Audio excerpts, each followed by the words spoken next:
The breaking point, the grand chamber of the Galactic Assembly, stretched nearly half a kilometer in diameter, a masterpiece of engineering that housed representatives from 73 different species. Floating platforms drifted in careful orbits around the central podium, each one glowing with the distinctive colors of its home world. Crystal walls displayed the infinite darkness of space beyond, reminding all present of the vast cosmos they shared. Ambassador Thomas Reed stood on Earth's platform, positioned in the outer ring where the minor species were relegated. He was 65 years old, with silver hair and eyes that had seen too much disappointment. For 40 years, he had served as Earth's voice in this chamber. For 40 years, he had filed complaints, presented evidence, and argued for justice. For 40 years, he had been ignored. Today felt different. Holographic display at the center of the chamber showed the remains of mining station Epsilon 7. What had once been humanity's most productive deep space operation was now just debris floating in the void. Thomas watched the footage play again. Workers going about their shifts, families in the residential quarters, children in the education center. Then the Kryn warships appeared. No warning, no communication, just weapons fire. The station broke apart in minutes. 15,000 souls lost in an instant. The recording showed everything. The Kryn battle cruisers bore clear identification marks. Their weapon signatures were unmistakable. The attack had been deliberate and methodical. There could be no question of guilt. High Arbiter Velinosh, a towering being from the Quellan Collective, reviewed the evidence with his compound eyes barely focused. The insectoid leader had presided over the assembly for 3 decades. He had made his opinions about humanity clear long ago. Humans were newcomers. Humans were weak. Humans complained too much. Ambassador Reed, Velinosh's voice buzzed through the translation matrix. Your presentation has been noted. However, mining station Epsilon 7 was constructed in a region that the Kryn Dominion has long claimed as traditional territory. While the loss of life is regrettable, the Dominion was within its rights to protect its sovereign space. Thomas felt his jaw tighten. The region had been open space for 3 centuries. Earth had filed proper claims. Every protocol had been followed. The station had been approved by this very assembly 40 years ago. From across the chamber, War Master Ziegther of the Kryn Dominion laughed. The sound was like grinding stone. The Kryn were massive reptilian beings, standing 3 meters tall with scales like armored plates. They had dominated this region of space for 500 years through military might and ruthless expansion. Ziegther's red eyes gleamed with amusement. The humans are upset that we cleared vermin from our territory, Ziegther growled. Perhaps they should learn to read navigational charts. Perhaps they should learn that space belongs to those strong enough to claim it. Humans are neither. Several other delegates made sounds of approval. The Kryn had many allies, species that feared them or benefited from their patronage.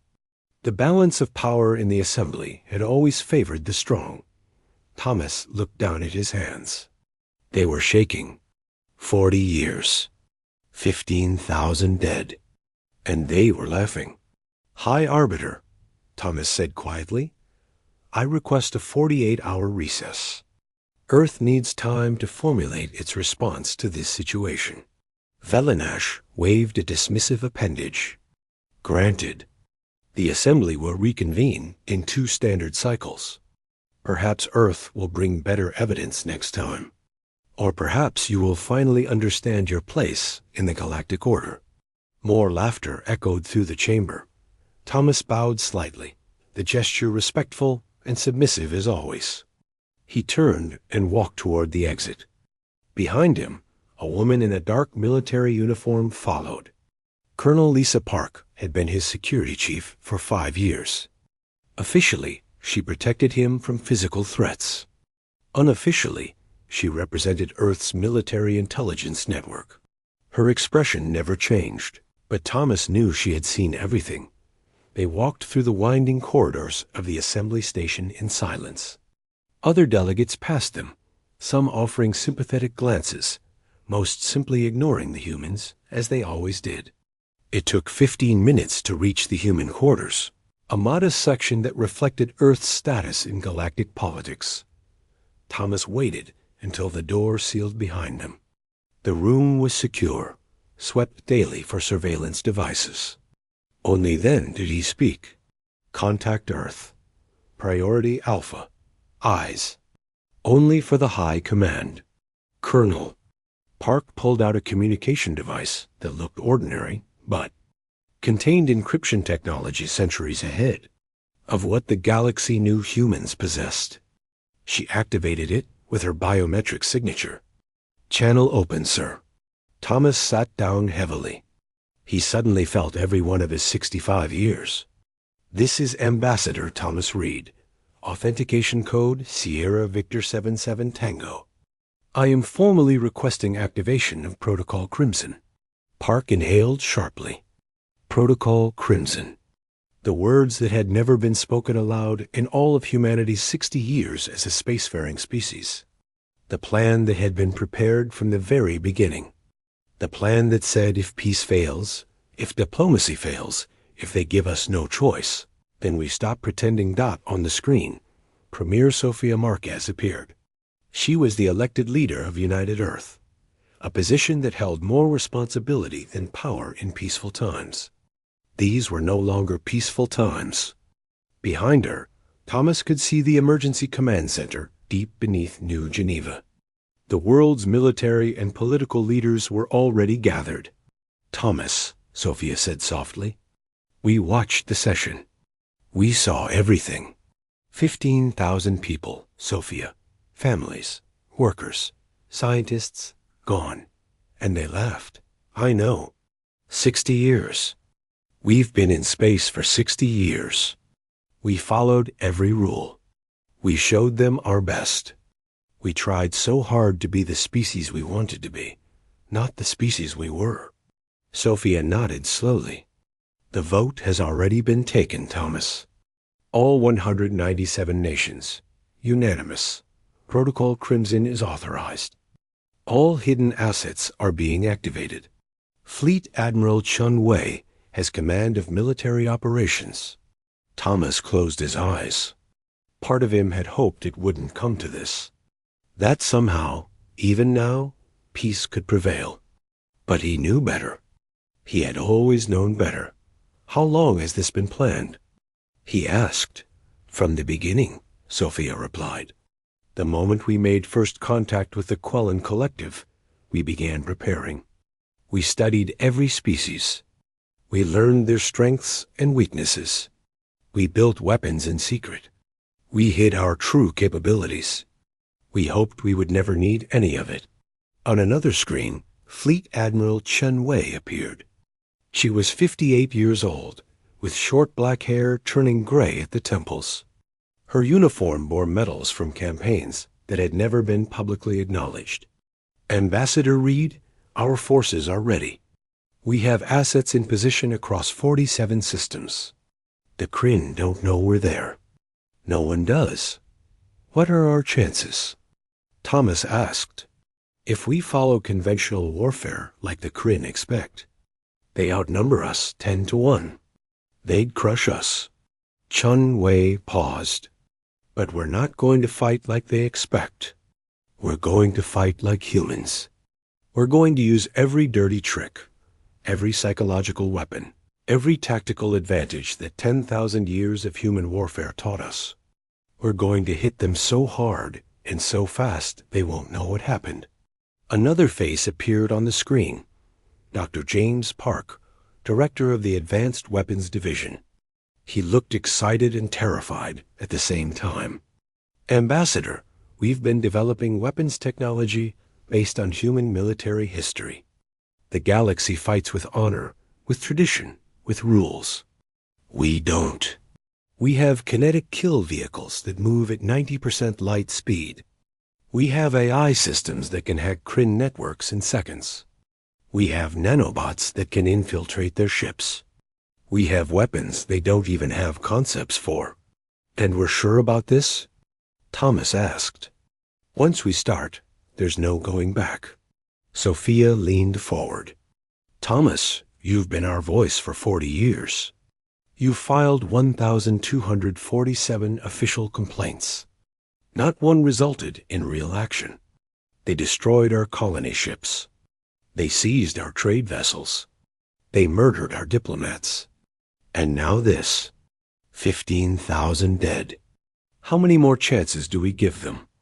Thomas thought about the faces he had seen in the footage. The workers on Epsilon 7. He had visited that station 5 years ago. He had met the station commander, a woman named Jessica Torres. She had shown him around proudly, introducing him to her crew, her family. She had died protecting the evacuation shuttles, buying time for others to escape. Only 47 people had survived. Asterisk. No more chances, Thomas said quietly. We tried their way. We tried peace. They rejected it. Now they'll learn what humanity really is. Sophia nodded. Return to the assembly in 48 hours. Deliver our final message. By then, our forces will be in position. The galaxy is about to learn that human patience isn't weakness. It's a choice. And they just forced us to make a different choice. The communication ended. Thomas sat in silence for a long moment. Colonel Park stood nearby, waiting. Asterisk. Do you think we can win? Thomas finally asked. Park considered the question carefully. The Kryn have never lost a war. They've conquered 14 species. They have the largest fleet in known space. By every traditional measure, they should destroy us. But they've never fought humans. They don't know what we're capable of when we stop holding back. They don't understand what it means to face a species that nearly destroyed itself and learn from it. They think we're soft because we chose peace. She paused. They're about to learn that we chose peace because we knew the alternative. And the alternative is terrifying. Thomas stood and walked to the window. Outside, ships moved through the docking patterns around the assembly station. Peaceful, orderly, the galaxy functioning as it always had. With the strong dominating the weak, that was about to change. Across human space, orders began flowing. Ships that had posed as cargo freighters for decades powered up military-grade engines. Mining stations deployed hidden weapon platforms. Research vessels activated combat systems. Soldiers who had trained in secret their entire lives prepared for deployment. On Mars, in the deep underground training facilities, the Ghost Brigade received their activation codes. These were humanity's special forces, trained in tactics that the galaxy had never imagined. Infiltration, sabotage, psychological warfare, assassination. They were the weapons that civilized species didn't acknowledge. Humanity had perfected them over millennia. On Luna, the orbital shipyards revealed their true purpose. What the galaxy thought were manufacturing facilities for civilian vessels were actually military construction yards. Hundreds of warships had been built in secret, disguised by sensor-masking technology that made them appear as simple industrial equipment. In the belt, the asteroid mining colonies activated their railguns. These weren't for mining. They were weapons capable of accelerating projectiles to relativistic speeds. A single tungsten rod, properly aimed, could devastate a planetary surface. And on Earth, in the museums and memorials dedicated to humanity's violent past, people came to remember. They looked at the weapons of old wars. The tanks, the bombers, the missiles. They read about the strategies, the campaigns, the terrible ingenuity that humans had applied to the art of killing each other. They had tried to leave all of that behind. They had tried to evolve beyond it. The galaxy hadn't let them. Thomas spent the next 48 hours preparing. He reviewed every piece of intelligence humanity had gathered on the Kryn. He studied their military doctrine, their cultural values, their weaknesses. He wrote and rewrote his speech, the final message that Earth would deliver before the storm began. Colonel Park provided updates on the military situation. Human forces were moving into position. Stealth ships surrounded Kryn installations. Intelligence operatives embedded in Kryn society for decades were activating. Communication networks were being infiltrated. Supply lines were being mapped. The Kryn had no idea. They were celebrating their victory over the humans. They were boasting about how they had put the weak species in its place. They were confident in their power. They had never seen humanity at war. On the morning of the assembly session, Thomas dressed carefully. He wore his formal diplomatic attire, but with one addition. On his collar, he placed the pins of rank he had earned 40 years ago before becoming a diplomat. He had served in Earth's military during the border conflicts of 2163. He had commanded soldiers. He had made the hard decisions. Then he had chosen diplomacy, choosing to serve peace instead of war. That service was ending. Colonel Park met him at the door. She too wore her full military uniform now, every medal displayed. She was no longer pretending to be just security. She was a soldier, and Earth was going to war. They walked the assembly chamber together. Other delegates noticed the change in their appearance. Whispers spread. The humans looked different. They walked differently. There was something in their eyes that hadn't been there before. Thomas stepped onto Earth's platform for what he knew would be the last time as a diplomat. The chamber filled with representatives from across the galaxy. High Arbiter Velanash took his position at the central podium. War Master Ziegther lounged on his platform, confident and relaxed. The Assembly recognizes Ambassador Reed of Earth, Velanash announced. You may present your response to the Epsilon 7 incident. Thomas activated the central display. But instead of showing more evidence of the attack, the display showed Earth, beautiful blue and green, hanging in the darkness of space. Members of the Galactic Assembly, Thomas began, his voice carrying clearly across the chamber. For 60 years, humanity has been part of your community. We came to you with hope. We wanted to learn from species more advanced than us. We wanted to be part of something greater. We wanted peace. The display changed. Now it showed images from Earth's history. Ancient battles, medieval wars, world conflicts, the nuclear exchanges of the 21st century, cities in ruins, millions dead. This is what we left behind, Thomas continued. For 10,000 years, humanity perfected the art of war. We fought each other with clubs, swords, guns, bombs, and finally, with weapons that could end all life on our planet. We nearly destroyed ourselves. 3 billion people died in our final wars. Our civilization collapsed. Our world burned. The images showed the aftermath, the devastation, the struggle to survive. Then slowly, the rebuilding.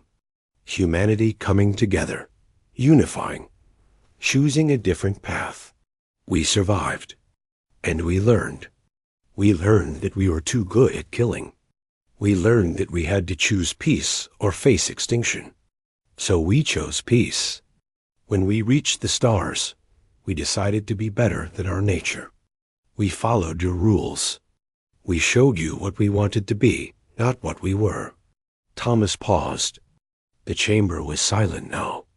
Even Ziegther had stopped smiling. You mistook our choice for weakness. You tested us again and again. We endured because we believed in peace. We believed in the community. We believed that reason could prevail. The display changed again. Now it showed Epsilon 7, the attack, the death. 15,000 lives ended. You killed our people. You laughed. You called it justice. Thomas's voice grew cold, hard. You left us no choice. The display shifted one final time. Now it showed something the galaxy had never seen. Human military forces. Thousands of ships. Weapons platforms. Battle stations. All hidden for 60 years. All waiting for this moment. This is what you didn't see. This is what we kept secret. While you thought we were weak, we were preparing. While you laughed at our complaints, we were building. While you celebrated your strength, we were remembering ours. Chaos erupted in the chamber. Delegates shouted in disbelief. Security systems scrambled. War Master Ziegther stood, his confidence cracking. This is impossible. Ziegther roared. We scanned your forces. You have cargo ships, research vessels. You're no threat. You scanned what we wanted you to scan, Thomas replied. Humans are very good at deception. We've had thousands of years to practice. He touched his communication device. Across the galaxy, in 47 systems, human ships revealed themselves simultaneously. They had been hiding in the dark, waiting. Now they appeared on every sensor, every display, every tactical screen. The Kryn home fleet found themselves surrounded by vessels they hadn't known existed. Human warships decloaked around their most important installations. In seconds, the strategic balance of power shifted. Members of the Galactic Assembly, Thomas said, humanity has one message for you all, but especially for the Kryn Dominion. He looked directly at Ziegther. We tried peace. Now you'll meet the other side of humanity. Asterisk the Storm Unleashed, the tactical display on the bridge of the UESS Prometheus, showed the entire Kryn home system in real time. Admiral Chan Wei stood at the center of the command deck, her hands clasped behind her back, watching as her carefully laid plans unfolded across the stars. The Prometheus was humanity's first true warship, built in secret over 20 years in the hidden shipyards of the Kuiper Belt. The Kryn had no idea it existed. They were about to find out. All units report ready, Admiral, Commander Marcus Stone announced from the tactical station. We have firing solutions on 87 Kryn military vessels. They're scrambling to battle stations, but they're confused. Their sensors are being jammed by our electronic warfare suite. Asterisk Chan Wei nodded slowly. Around the Kryn homeworld of Kryther Prime, the Dominion's proud fleet was in chaos. 40 human ships had appeared from nowhere, materializing out of the darkness using stealth technology that made them invisible to conventional sensors. The Kryn outnumbered them 5-1, but numbers meant nothing when you didn't know where your enemy was or what they were capable of.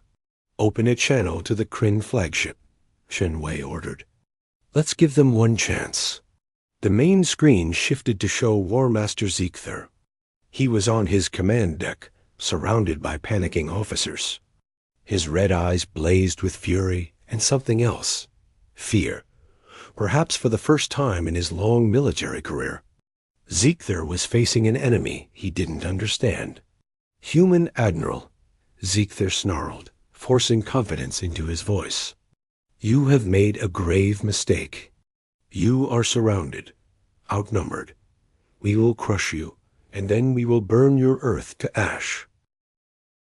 Will you? Chan Wei's voice was calm, almost gentle.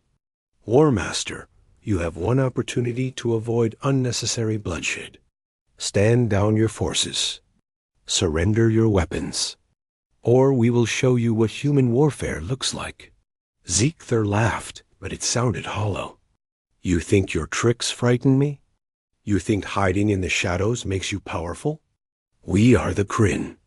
We have conquered 14 species. We have never lost a war.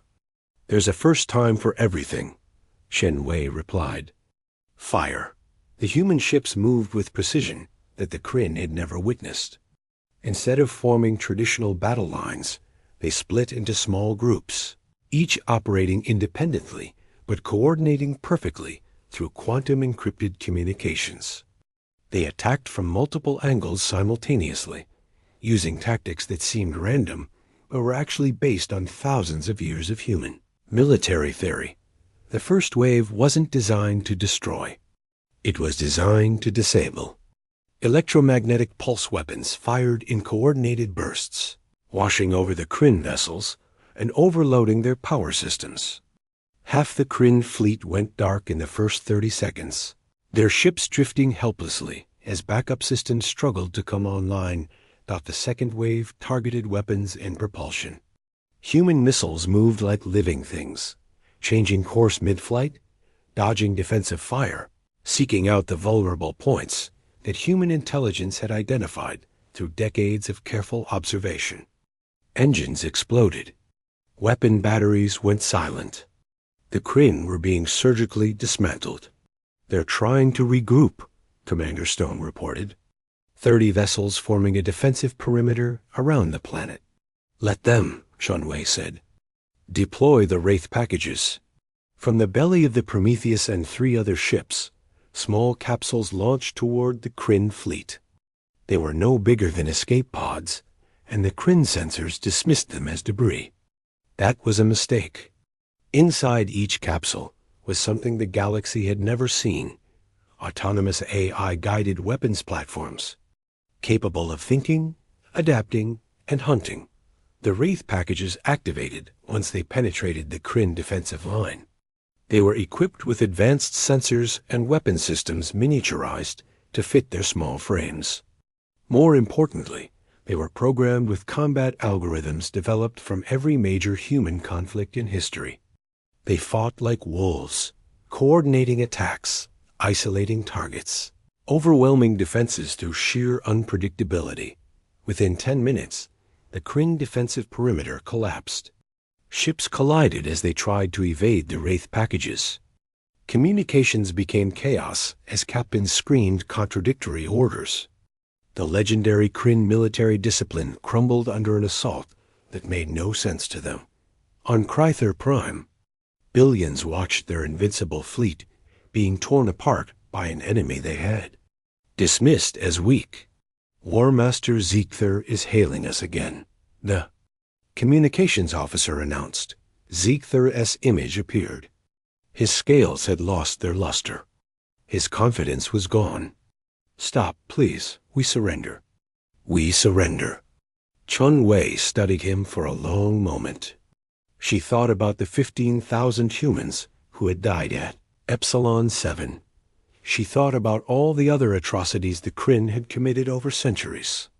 She thought about the choice she had to make. "Acknowledged," she finally said. "Power down all weapons. Prepare to be boarded. Any ship that attempts to flee or retaliate will be destroyed. You have 5 minutes to comply." The Kryn fleet went dark. One by one, their weapon systems shut down. Their mighty warships became floating hulks, helpless before the human force that had appeared from nowhere. "Ma'am," Commander Stone said quietly, "we just defeated the most powerful military fleet in this sector. In 14 minutes. Note that in the log," Shunwei replied. "And send a message to all human forces. Phase 2 is authorized. Begin operations across all designated targets." Across the galaxy, in 12 different systems, human forces emerged from hiding. They struck Kryn military installations with the same brutal efficiency: shipyards, supply depots, communication stations, training facilities. Everything that supported Kryn military power became a target, but the attacks weren't random destruction. They were calculated, precise. Humans disabled rather than destroyed. They captured rather than killed. This wasn't about revenge. It was about sending a message. On the Kryn colony world of Varthok, Commander Sarah Mitchell led the ground assault. She commanded the 1st Expeditionary Brigade, 2,000 soldiers trained specifically for hostile environment combat. Varthok was a brutal world with crushing gravity and toxic atmosphere. Perfect for the Kryn, but deadly for most other species. Sarah's forces dropped from orbit in armored pods, streaking through the purple sky like meteors. The Kryn garrison was expecting them now. News of the fleet's defeat had spread. They had set up defensive positions around the primary military complex. The pods landed 3 kilometers away from the target. Sarah emerged first, her powered armor compensating for the gravity. Around her, her soldiers formed up with practiced efficiency. They looked like mechanical warriors, their armor painted in adaptive camouflage that shifted to match the alien terrain. Intel reports 3,000 Kryn soldiers defending the complex. Lieutenant James Park reported. He was her second in command, a tactical genius who had studied every major battle in human history. Heavy weapons. Prepared positions. They know we're coming. Good, Sarah said. Then they'll be watching the obvious approach vectors. Teams Alpha and Bravo, you're the distraction. Make noise. Make them think we're coming straight at them. Teams Charlie through Fox, you're with me. We go around. The plan was simple but effective. While 2 teams made a visible assault from the north, drawing Kryn fire and attention, Sarah led the main force through a network of lava tubes that human satellites had mapped weeks ago. The Kryn knew about the tubes, but considered them too dangerous to traverse. The heat would kill unprotected soldiers. The toxic gases would corrode equipment. Humans had different ideas about what was too dangerous. Sarah's teams moved through the tubes with thermal shielding active. The environment was hostile, but humans had evolved fighting in deserts, jungles, mountains, and frozen wastelands. They had learned to adapt to anything. The armor's environmental systems kept them alive while their enhanced sensors guided them through the darkness. They emerged inside the Kryn defensive perimeter, in a maintenance area that the Kryn had assumed was secure. Sarah's Combat A, I identified 18 Kryn soldiers in the immediate area. Her team moved like ghosts, using non-lethal weapons to drop the guards before they could sound an alarm. We're in, Sarah reported on the encrypted channel. Alpha and Bravo, increase pressure. Make them commit their reserves. Outside, the distraction teams intensified their assault. They used drones, holographic decoys, and remote-controlled weapons to create the illusion of a much larger force. The Kryn commanders, trained in traditional warfare, fell for it. They pulled soldiers from the interior defenses to reinforce the perimeter. That's when Sarah struck. Her teams moved through the complex like a surgical blade, targeting command centers, communication hubs, and weapon control systems. They used flashbangs, smoke grenades, and sonic weapons that disoriented the Kryn without killing them. The goal wasn't to massacre. It was to dominate Dot within 30 minutes. The complex was secure. 3,000 Kryn soldiers surrounded and disarmed. 0 human casualties. The Kryn had never encountered combat like this. They fought with honor, expecting their enemies to do the same. Humans fought to win. Similar scenarios played out across a dozen worlds. Human special forces infiltrated Kryn installations. Human warships disabled Kryn fleets. Human cyber warfare teams crashed Kryn communication networks. It was total war, but war fought with a precision and creativity that the galaxy had never witnessed. In the Galactic Assembly Station, the other species watched in stunned silence. The chamber had been in continuous emergency session since Thomas Reed's revelation. Now they watched real-time feeds of human forces dismantling Kryn military power across multiple systems. This is impossible, High Arbiter Velanash kept repeating. How could they hide this? How could we not know? Ambassador Reed stood on Earth's platform, but he was no longer the humble diplomat. He stood straight, confident, and utterly certain. Because you weren't looking. You saw what you expected to see. Weak humans who talked instead of fought. You never imagined we were capable of this. The Kryn coalition is collapsing, another delegate announced. 3 of the 5 species that joined them are now requesting peace negotiations. The other 2 are staying neutral. Thomas nodded. Fear was a powerful motivator. Every species in the galaxy was now recalculating their relationship with humanity. The weak, complaining humans had just defeated the most powerful military force in the sector. In 3 weeks. What else were they capable of? Humans are monsters, someone whispered. Thomas heard it. He turned to face the assembly. No, we're survivors. We learned how to fight because we had to. We learned how to kill because the alternative was being killed. For 10,000 years, we perfected these skills fighting each other. When we finally unified and reached the stars, we chose to set all that aside. We chose peace. He paused, letting his words sink in. But we never forgot. We remembered every lesson, every tactic, every strategy. We kept it all locked away and hoped we'd never need it. You forced us to remember. You forced us to use what we tried so hard to leave behind. On the display, a new message appeared. It was from Dr. James Park at the Advanced Weapons Division. Ambassador, the Kryn are requesting formal negotiations. They're offering complete surrender terms. Additionally, 17 other species have sent diplomatic inquiries. They want to ensure they remain on good terms with Earth. Thomas smiled, but there was no joy in it. Tell them we'll negotiate, but on our terms now. Back on the Prometheus, Admiral Chun Wei received casualty reports from all theaters. Total human losses: 47 soldiers killed in action, 138 wounded.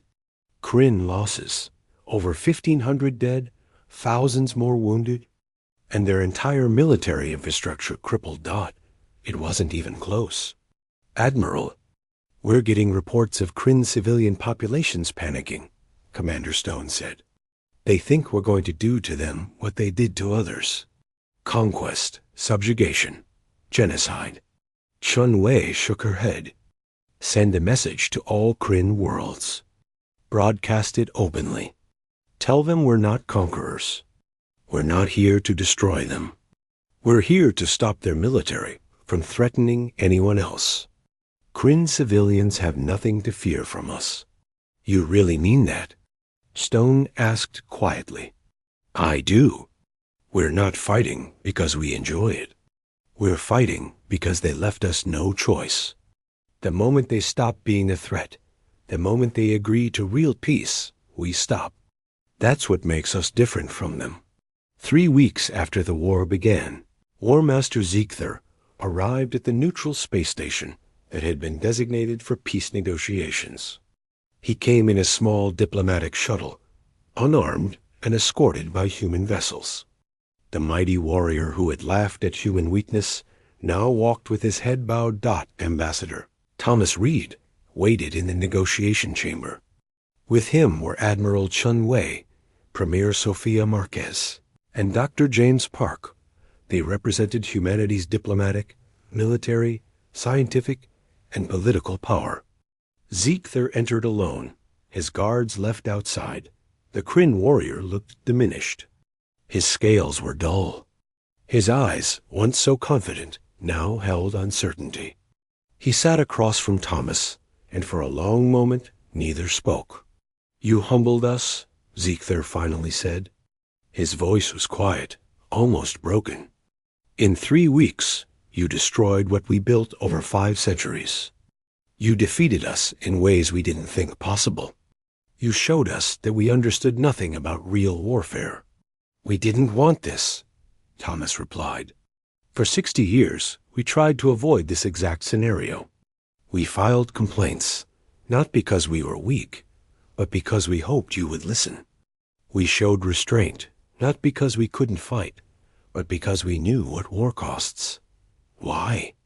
Ziegther asked. Why show mercy? We killed your people. We mocked you. We gave you every reason to destroy us completely. Your weapons could have turned our worlds to ash. Instead, you disabled our fleets. You captured our soldiers. You went out of your way to minimize casualties. Why? Admiral Chun Wei answered. Because we remember what it's like to fight without mercy. Humans nearly destroyed themselves doing exactly that. We learned that victory means nothing if you become monsters to achieve it. We could have exterminated the Kryn. But what would that make us? Conquerors, Ziegler said. Monsters, Chun Wei corrected. We didn't fight to destroy you. We fought to stop you. There's a difference. Premier Marquez pulled up a holographic document. These are our terms. The Kryn military will be reduced to defensive forces only. Your fleet will be limited in size and capability. Your territory will be reduced to your core worlds. You will pay reparations to every species you've harmed, including the families of those who died at Epsilon 7, she continued. You will submit to inspections by a neutral council. You will not interfere with other species' sovereign space. You will not engage in acts of aggression. These terms are not negotiable, but they are fair. You get to survive. You get to rebuild. You get to live in peace. Ziegler looked at the terms for a long time. His clawed hands trembled slightly. And if we refuse? Then we continue the war, Thomas said simply. And next time, we won't show restraint. We will do what is necessary to end the threat permanently. I pray you don't make us go down that path. The Kryn warrior closed his eyes. In his culture, surrender was the ultimate shame. But annihilation was worse. I accept. The Dominion accepts. We will honor these terms. Documents were signed. Agreements were made. The war that had lasted 3 weeks officially ended. The galaxy watched and learned. Humanity was not weak. Humanity was not to be trifled with. And most importantly, humanity could be merciful, even in victory. Back in the Galactic Assembly, the power dynamics shifted overnight. Earth's platform was moved to the inner circle, positioned among the major species. The other delegates no longer dismissed Ambassador Reed. They listened when he spoke. They considered human interests seriously. High Arbiter Velanash personally apologized to Thomas. We misjudged you. All of us did. We thought you were weak because you chose peace. We were fools. Thomas accepted the apology with grace. We all make mistakes. The question is whether we learn from them. The galaxy now knows what humanity is capable of when pushed to the edge. I hope that knowledge prevents future conflicts. I hope no one else forces us to demonstrate these capabilities again. In the weeks that followed, 17 species signed friendship treaties with Earth. Trade agreements flourished. Human technology, once dismissed as primitive, was suddenly in high demand. The galaxy wanted to understand these strange beings who could hide such power and choose not to use it. But in the quiet moments, alone in his quarters, Thomas Reed looked at the casualty reports. 47 soldiers killed. 15,000 civilians murdered at Epsilon 7. Hundreds of Kryn dead in a war they had started but couldn't finish. The numbers haunted him. Admiral Chun Wei found him one evening staring out at the stars. Second thoughts? She asked. Always, Thomas admitted. We won. We proved our point. We secured peace. But at what cost? Those 47 soldiers had families. The Kryn we killed, even in justified war, they had families too. War is never clean. Never simple. No, it's not, Chun Wei agreed. But we did what was necessary. We gave peace every chance. They rejected it. What happened after that is on them, not us, is it? Thomas asked. We had the power to destroy them completely. We chose mercy. But we still chose violence. We still killed. Does the justification make it right? Chun Wei was quiet for a moment. I don't know if it makes it right, but I know that doing nothing would have been wrong. How many more species would the Kryn have conquered if we hadn't stopped them? How many more innocents would have died? Sometimes the moral choice isn't between good and bad. It's between bad and worse. Thomas nodded slowly. The burden of power. We have it now. The galaxy knows we have it. How do we use it responsibly? The same way we always have, Shen Wei said. We choose peace first. We talk first. We negotiate first. But we remember what we're capable of if those options fail. We remember so no one else forces our hand again. On Earth, celebrations marked the end of the war. But in the military cemeteries, new monuments were erected. 47 names carved in stone. Heroes who had died defending humanity. They were honored not for their skill at killing, but for their sacrifice in defense of peace. In the schools, children learned about the war. But the lessons weren't about military tactics or weapons technology. The lessons were about the cost of war, about the importance of exhausting every peaceful option, about the responsibility that comes with power. Humanity had shown the galaxy its teeth. Now it had to prove it could sheathe them again. Ambassador Thomas Reed stood before the Galactic Assembly one final time. His term was ending. After 40 years of service, he was going home. The chamber was packed. Every delegate was present. They wanted to hear his final words. Members of the Assembly, Thomas began. When I first came here 4 decades ago, I was young and idealistic. I believed that reason would always prevail, that justice would triumph, that peaceful beings would be rewarded for their patience. He smiled sadly. I was wrong. The universe doesn't reward patience. It doesn't guarantee justice. Peace is not a natural state. It's a choice. A difficult choice. A choice that requires constant effort and vigilance. So we're always preparing for the next war?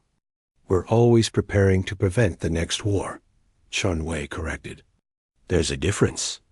We maintain strength not because we want to use it, but because we hope we never have to. In the end, the message was clear. Humanity had tried peace. Peace had failed. Humanity had demonstrated its capacity for war. War had succeeded. But the cost had been high, and the burden of that knowledge would shape human policy for generations. The galaxy learned its lesson. In the years that followed, fewer species tested human resolve. Trade flourished. Diplomatic relationships strengthened. The Kryn, humbled and reduced, focused on rebuilding their society along more peaceful lines. And Ambassador Thomas Red retired to a quiet farm on Earth, where he spent his remaining years writing. His memoirs became required reading for every diplomat, every military officer, every leader. The title was simple: The Cost of Peace and the Price of War. In it, he wrote, "We are capable of terrible things. We are capable of great things. The challenge is choosing which capabilities to use. We tried to choose peace.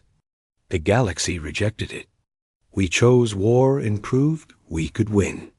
Now we must choose peace again, but from a position of strength. That is the burden humanity carries. We know what we are. We know what we can do. And we must choose, every single day, to be better than our nature allows."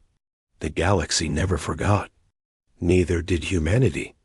Peace reigned, enforced not by law or tradition, but by the certain knowledge that humanity had tried the gentle path and been forced to show the other side, the side that had nearly destroyed them once and could destroy others if necessary, the side they hoped never to show again, the end asterisk.